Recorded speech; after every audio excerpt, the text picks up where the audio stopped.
Hey everyone, this is Dirk. Thanks so much for tuning in. Today we're going to check out this one, the Sony 50mm f1.8. This is another unsponsored review. I bought it with my own money.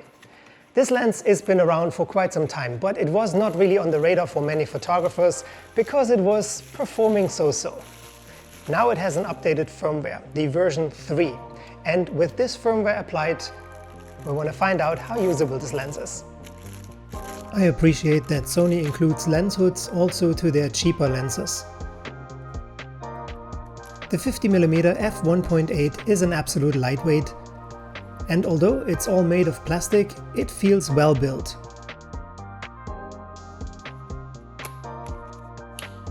I really like such a compact lens on a camera. You almost don't feel that it's attached.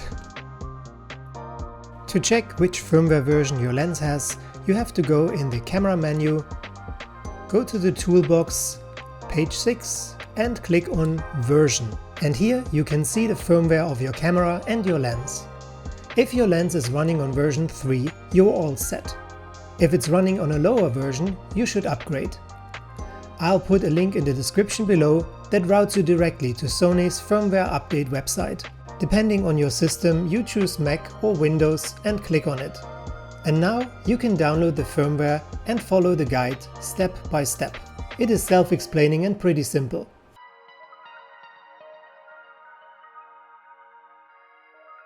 Alright, time to look at sharpness in the center and the corners attached to a full-frame camera. Already at f1.8 we have a decent center sharpness, but we have to stop it down to f4 for perfect center sharpness and to f5.6 in order to have a good corner sharpness.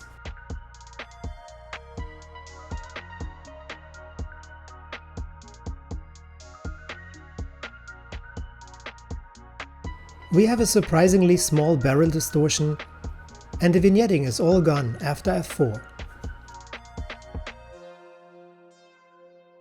And now let's check the sharpness when we attach this lens to an APS-C camera, like one of Sony's a6000 series. Although we have decent results at f1.8, we need to stop it down to f4 for best results in the center and the corners.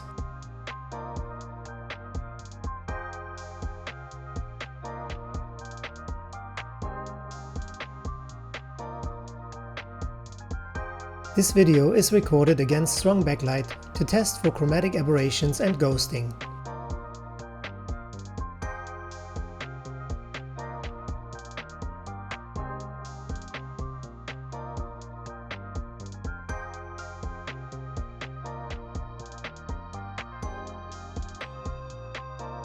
Filmmakers need to use an external microphone. The autofocus in video mode is snappy and sharp, but it is super noisy.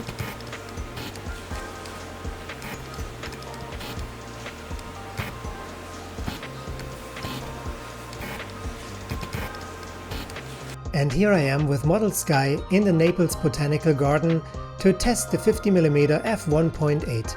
For consistency, I shot everything at f1.8 and the photos are out of the camera without any editing applied. With the new firmware applied, I didn't miss a single shot. My focus was spot on and the images were always sharp. I wouldn't necessarily call the Sony 50mm f1.8 a bokeh king. I still think it's a little bit busy in the background. But hey, for a cheap autofocus lens at f1.8, I think it's okay.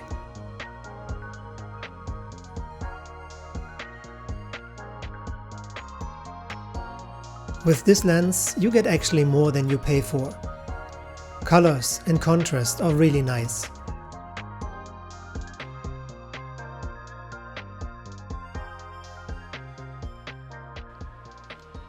So, what do you think about the Sony 50mm f1.8?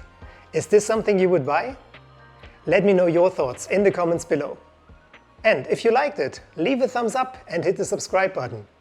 Thanks so much for watching this and tune in soon again. Bye for now.